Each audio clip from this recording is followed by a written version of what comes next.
Our thyroid glands are relatively small, and when they're functioning properly, we generally feel fine and don't think much about them. However, when they're running too slow or too fast, we might be losing weight or gaining weight, along with other symptoms, and that might cause us to reach out to our providers. And here to tell us more about the thyroid and how she helps patients when their thyroids are off is Carlyn Stone. She's a board-certified physician's assistant in family medicine, practicing at Franciscan Health. This is the Franciscan Health DocPod. I'm Scott Webb. Carlyn, it's nice to have you here today. We're going to talk all things thyroid disease, disorders. Before we get too far along, let's make sure we all know what the thyroid is. So tell us, what is the thyroid and what does it do in our bodies?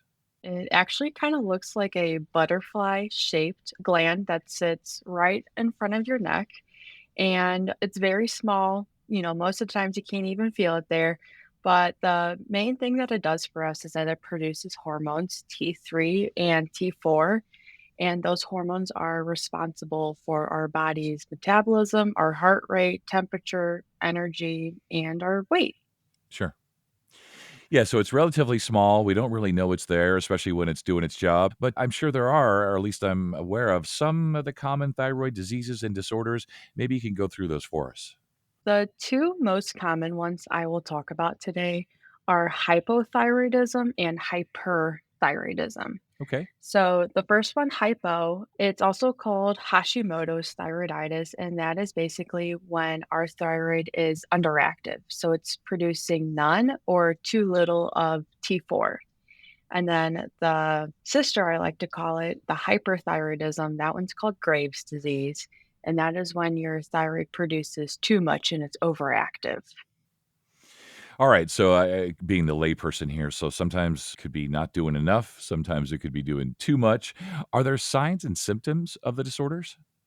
Yeah, hypothyroidism, it's when your body's, I like to say, it's moving slow mo. So some of those symptoms that you would think you're having a lot of weight gain, you're very fatigued, experiencing depression, you're really sensitive to the cold, you're having dry skin, hair loss, constipation, muscle aches, brittle nails, and sometimes this is more for women, but they experience heavier menstrual cycles. So, similarly, hyperthyroidism, those symptoms will be the complete opposite. So, you then would be experiencing weight loss, palpitations, anxiety, heat intolerance, sweating, diarrhea, insomnia, excessive hunger, tremor, and then same thing with the women, light or absent menstrual cycles. So these symptoms, they're on like two very, ends of the spectrum of your body's being in slow-mo or your body's in overdrive. Sure. Yeah, that's a great way to put that. So, do we know what causes thyroid issues, disorders? Is it family history, genetics, age, all the greatest hits? Like, what causes these things? Most often, thyroid disorders, they kind of stem from an autoimmune process.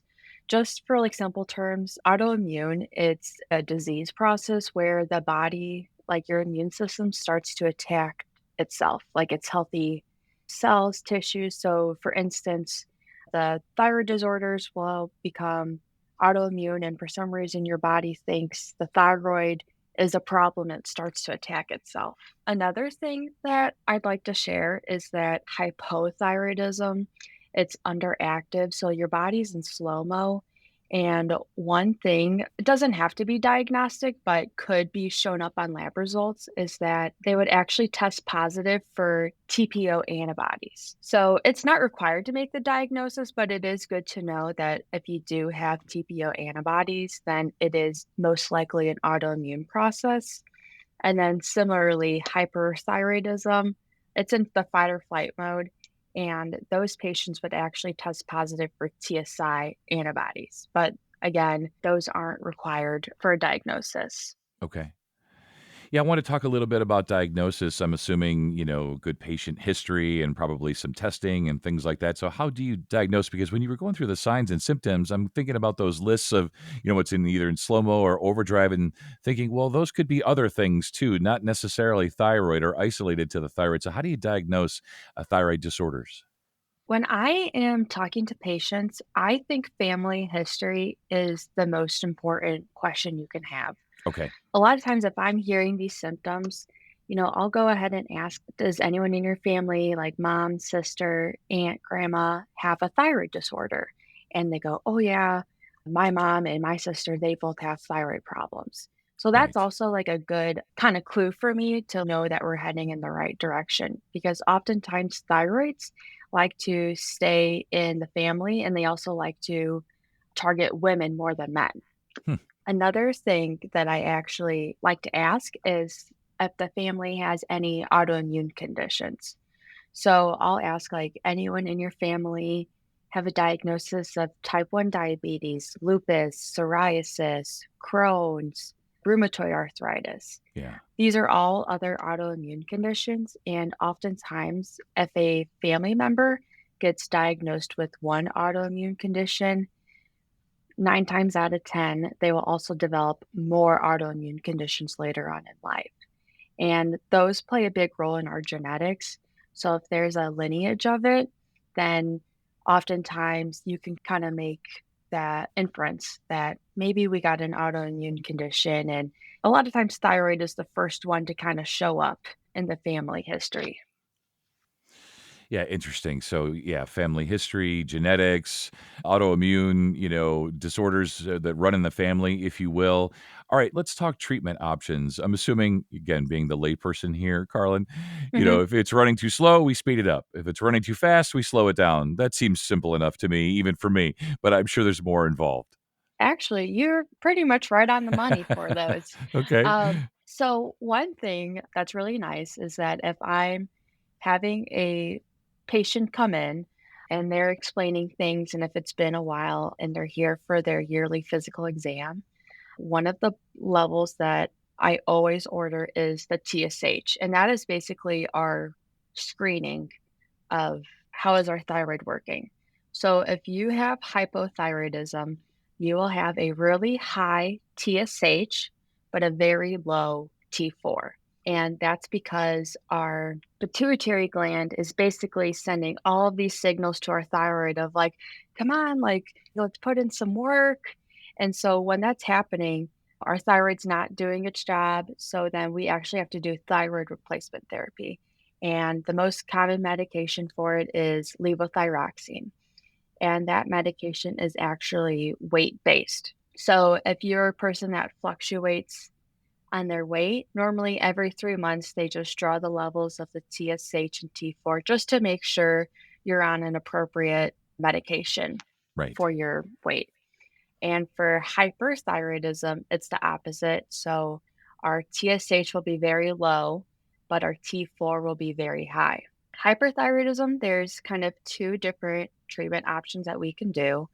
The first one that's the most common, it's an anti-thyroid medication that's called methimazole.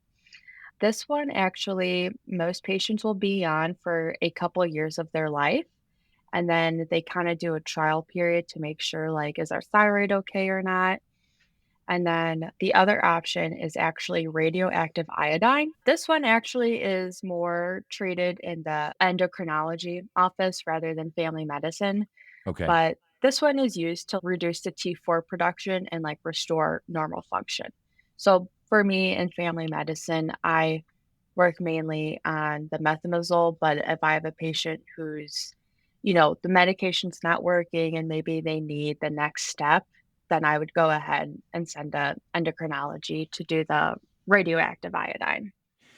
Yeah, and you talked about the strong connection between family history and genetics and all that, but it makes me wonder if maybe thyroid disorders are more prevalent today. It seems like I hear about them more than I used to. And if I have that right, that they seem to be a little bit more prevalent than they used to be, do we know why that is? Yeah, so you're absolutely correct that thyroid disorders are very much prevalent today and it's increasing over the last few decades.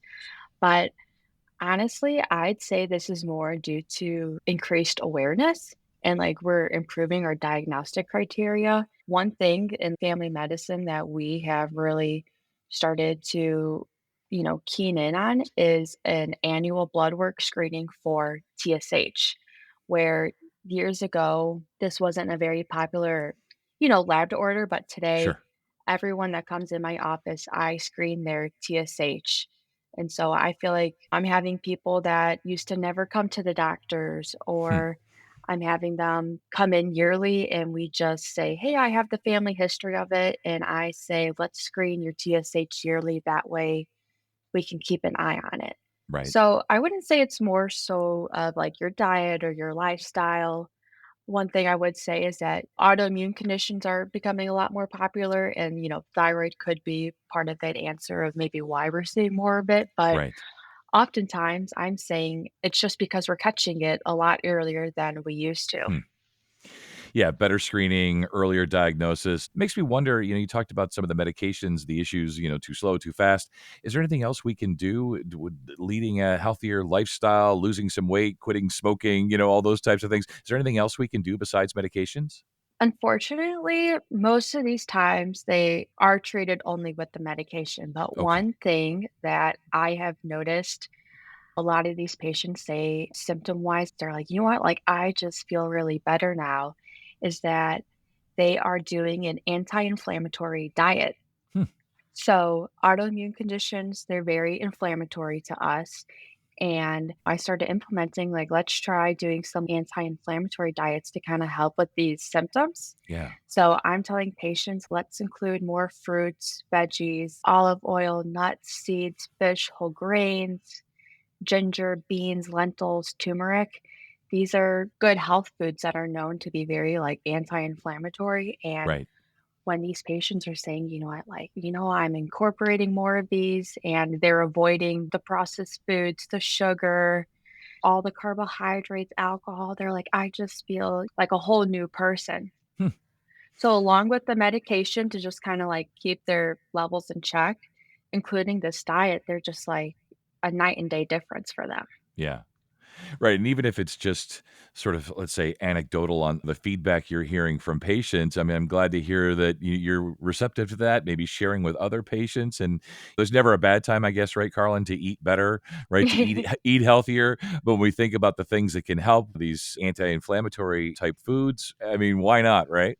I love it when I have patients come in and they say, "Oh, like I tried doing this, this, and this, and this helped or that didn't help." I'm always one to say, like, do what you think helps because you are yourself and you know yourself best. Right? So if they say cutting out alcohol, sugars, carbs, that, they feel great. I mean, we also know that those are also foods that sometimes make us feel a little crummy. But if they say that this is great and this is helping them, then like I'm all for it. Of course, be your best self. Like I want you to feel the healthiest you can be. And if that's what it takes to help, like I love it and I'm all for it. That's great. Yeah, and great to learn more about the thyroid today. It's one of those things where it's like, yeah, I kind of know what the thyroid is and what it does, and that it can run too slow and too fast, but it's great to have an expert on. And just want to give you a chance here at the end. Final thoughts, takeaways about thyroid disease and disorders from your perspective. Just to reiterate some things, the thyroid, it likes to either move like slow-mo or too fast. A good example I like to say is kinda like the turtle and the hare, that, like, old children's tale, Sure. and that's kinda how sometimes our thyroid likes to work. Women are 5 to 8 times more likely than men to develop a thyroid disorder in their lifetime. 1 in 8 women will develop a thyroid disorder, and right now, there is an estimated 20 million Americans with a thyroid disorder, but currently 12 million are unaware of their condition and without treatment. Right. So, just a little bit of what we said earlier, if you have a family history of thyroid disorders, autoimmune conditions, or if you've been experiencing any of these symptoms that we discussed earlier, I hope you take this as your sign to make an appointment with your primary care provider and get your annual blood work done to screen for thyroid disorders. Right. Yeah, that's perfect. We hope to educate folks with these podcasts, encourage them to speak with their own providers. And if they're listening to an expert like yourself, Carlin, and going through a list of things, in this case for thyroid, and they're checking them all out, going, yep, yep, yep. Well, if you get through that list, you're like, yeah, I have all those things. Well, then it's probably this thing. And in this case, a thyroid disorder. So reach out to your provider, right? Yeah, and a lot of times too is that you don't need to check all the boxes Right, to just be some of them diagnosed maybe, with it. right? Yeah. Yeah, Yeah. like sometimes I have patients come in and they're just like, "Man, I just feel cold all the time." And Hmm. they say no to every other symptom and you do the annual blood work and you're like, "Boom, There it is. Right. there it is." So even if you just have one of them, just come in just to screen for your annual blood work and hopefully we catch it ahead of time. Yeah. As you say, the earlier screening, earlier diagnosis, all good things, of course, whether it's thyroid or just about anything else in medicine. So thank you so much for your time. Of course, thank you for having me. And to learn more, visit franciscanhealth.org and search thyroid. And if you found this podcast helpful, please share it on your social channels and be sure to check out the full podcast library for additional topics of interest. This is the Franciscan Health DocPod. I'm Scott Webb. Stay well, and we'll talk again next time.